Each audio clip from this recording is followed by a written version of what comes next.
नमस्कार दोस्तों। तो आप सभी को तो पता ही होगा कि मोदी जी पार्लियामेंट में एक बिल लेके आ रहे हैं वुमेन्स रिजर्वेशन को लेके।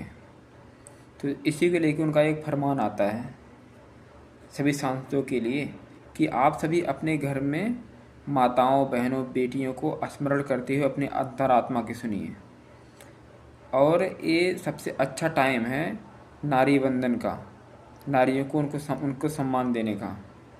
और अगर ये बिल सभी के सहमति से पास होता है तो देश की आधी आबादी मतलब 50% महिलाओं के लिए ये बहुत अच्छी बात होगी कि उनको भी भागीदारी मिलेगी।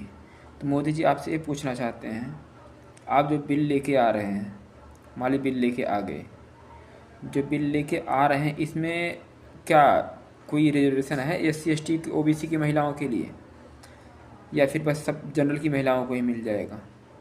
क्योंकि OBC की आबादी 50% ज़्यादा है, SC की आबादी लगभग 15% है, ST की आबादी भी है, मतलब 85% उनको रिजर्वेशन दे रहे हैं। या फिर आज भी ऐसा है, आपको पता ही है कि देश में 130 131 सीटें रिजर्व हैं SC के लिए, SC ST के लिए। उसके अलावा इक्का दुक्का बिरले ही ऐसे होंगे SC ST को नेता जो कि जनरल सीट पे लड़के जीतने हैं। मतलब आप समझ सकते हैं कि आज भी SC ST के नेताओं की इतनी हैसियत नहीं हो पाई है कि वो जनरल सीट पे लड़के जीत जाएं। आपके पार्टी के बड़े बड़े नेता हैं, चिराग पासवान है, जीतन राम मांझी हैं, इन लोग को देख लीजिए कितने लोग जीत के आते हैं जनरल सीट से। और अगर आपको नारी वंदन करना ही है तो अभी कुछ दिन पहले नोएडा में एक मजदूरों ने हड़ताल किया था, तो नारी वंदन कर रही थी आपकी पुलिस वहाँ पे। होम मिनिस्ट्री तो आपकी पार्टी वालों के हाथ में आती है ना, तो नोएडा पुलिस उनके साथ वंदन कर रही थी? नहीं कर रही थी ना। आपको महिलाओं का सम्मान तब क्यों नहीं आता सम्मान का? मेन बात तो यह है कि आप जब पिछली बार सिगोवा उड़ा था कि 400 पार होगा संविधान बदल देंगे, आप इसी रास्ते पे आगे बढ़ रहे हैं। नहीं तो मणिपुर की बेटियां नहीं थी जिनको नंगा करके परेड कराया गया, तब क्यों नारी सम्मान आपके याद आया? आपने क्यों नहीं बोला? दिल्ली जंतर मंतर पे पहलवान बेटियां बैठी थी, उनकी अस्मिता की बात थी, तब भी यूपी पे वहाँ की दिल्ली पुलिस ने उनको घसीटा, फिर भी आपका कोई नहीं आया, कोई बयान नहीं आया, कुछ नहीं आया।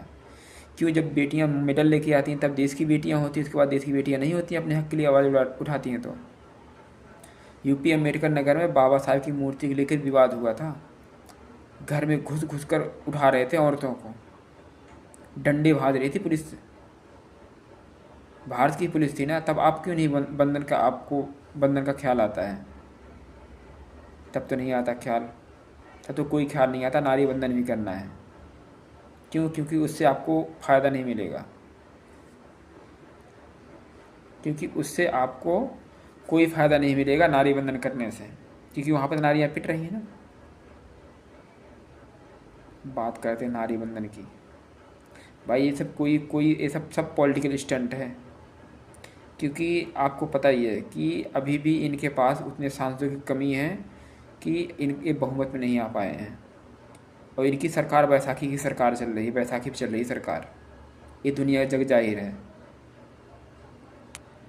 तो ये अपने हाथ में सत्ता को बरकरार रखने के लिए, जिससे आपको पता ही है अगर महिलाओं का रिजर्वेशन होगा तो मैक्सिमम जनरल की महिलाएं चुन के आएंगी, तो आएंगी इन्हीं के पक्ष में वोट करेंगी, इन्हीं की पार्टी से मैक्सिमम आएंगी। तो ये अपने पार्टी के लिए बहुमत इकट्ठा करना चाहते हैं। और नारी वंदन का बात इस बीच में इसलिए आया क्योंकि 23 और 29 तारीख को चुनाव का वोटिंग है पश्चिम बंगाल में और तमिलनाडु में। और देश की जो प्रमुख पार्टियां हैं, विपक्षी पार्टी जैसे DMK हो गई जिनके पास आज सांसद हैं, कांग्रेस हो गया, TMC हो गया, समाजवादी पार्टी हो गया, इसलिए बीच में लेके आ रहे हैं, जिससे कि अगर ये लोग विरोध करें तो ये लोग महिला विरोधी साबित हो जाएं, जिससे हमको यहाँ भी वोट में फ़ायदा मिल जाए। बस सब पॉलिटिकल स्टंट भाई, और कुछ नहीं है।